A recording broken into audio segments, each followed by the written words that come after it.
Oui, on a organisé cette conférence de presse parce qu'il y a deux éléments nouveaux qui posent problème et qui, dans notre dossier, mettent en évidence les difficultés que rencontre une association comme la nôtre, le citoyen, avec les institutions censées les représenter et les défendre. Voilà. Le premier problème, c'est que nous avons, vous le savez, déposé des plaintes au pénal, au pôle santé publique du TGI de Marseille, une cinquantaine, voire un peu plus de 50 plaintes, dont celle de l'association, de la VVM, Association pour la dévolution des anciens mines de la Défense. Ces plaintes ont été déposées en mars 2016. Donc vous vous rendez compte, ça fait déjà 4 ans et demi que c'est déposé. Fin janvier de cette année, 2020, la totalité de la procédure a été déposée au cabinet de M. Lagier, qui est le vice-procureur de Marseille, du TGI de Marseille,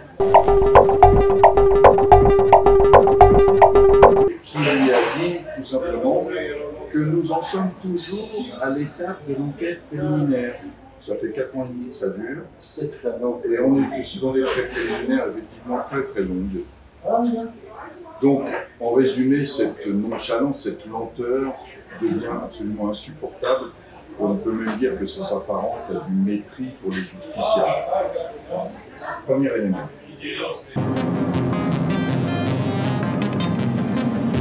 Deuxième élément insupportable, nous avons une commission d'enquête créée par le Sénat. Donc il y a eu de nombreux, cette commission d'enquête a été créée en début d'année, janvier à peu près. Il y a eu de nombreuses auditions avec cette commission depuis le début d'année, avec surtout des experts, le BRGN, l'ARS, Santé publique France, Géodéris, les sociétés de dévolution, enfin je vous en passe les meilleurs, il y en a eu vraiment un paquet. Bref, et donc évidemment, quand on a vu cette création, on s'est dit quand même, en tant que riverain, association nous-mêmes, il faut qu'on participe, il faut qu'on demande l'audition. Ils ont dit OK, d'accord, ils nous ont fixé une date. Donc, on a été auditionné, a été présent pour cette audition Michel Bourgeat, administrateur, Michel Salah, qui est le nouveau maire de Saint-Félix, et moi-même en tant que président de l'association.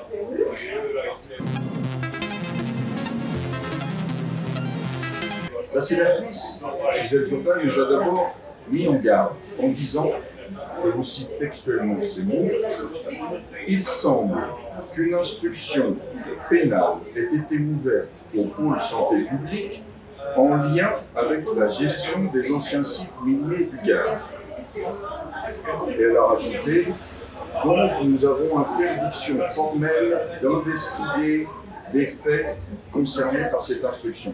Alors on se demande bien de quoi on peut parler, si on doit parler des problèmes, des risques miniers dans le Gard, si on n'a rien à retenir.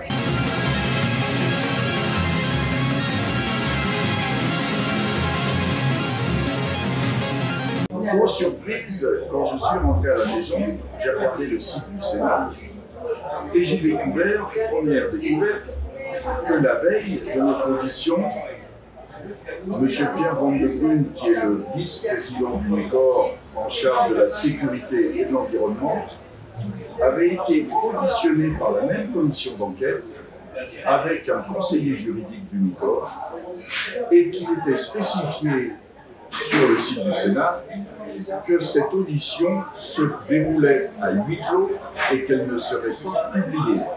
Première surprise, j'ai tout de suite évidemment écrit au Sénat pour leur demander des explications. Évidemment, no comment, pas de commentaires, pas de réponse. Silence radio une fois de plus. Ils avaient sans doute beaucoup de choses à se raconter parce que l'audition a duré 1h05. Voilà, alors on va y venir. Mais nous n'en saurons rien parce que ces messieurs, bien sûr, bénéficient d'un traitement de faveur d'où toute transparence est exclue. Évidemment, j'ai pensé au vers de La Fontaine, selon que vous serez puissant ou misérable, les jugements de cour vous rendront noir blanc.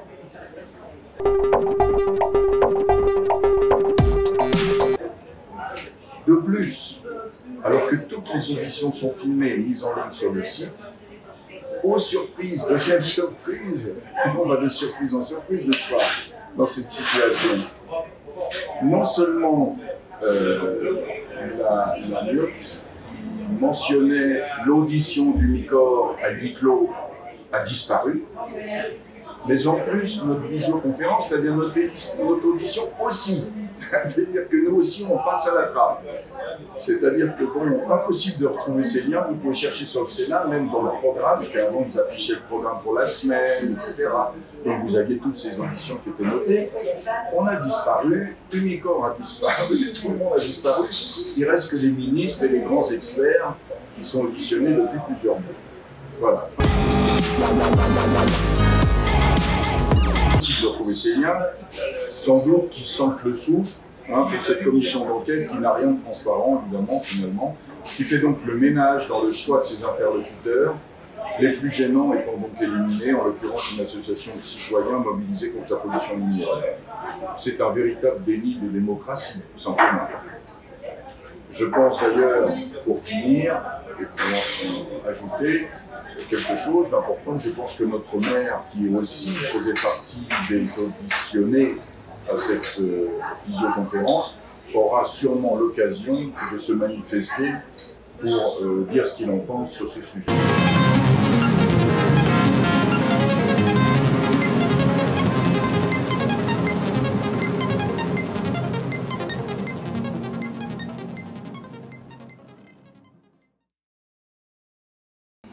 Job van Helmont. Oui. Je suis secrétaire de l'association Adam VM et depuis très peu conseiller à la mairie de Saint-Félix-de-Palière. Michel Bourgeat, administrateur d'Adam VM, habitant de Tornac. Oui, François Simon, médecin retraité, président d'Adam VM, l'association pour la dépollution des anciennes mines de la vieille montagne. Voilà, vous savez tout.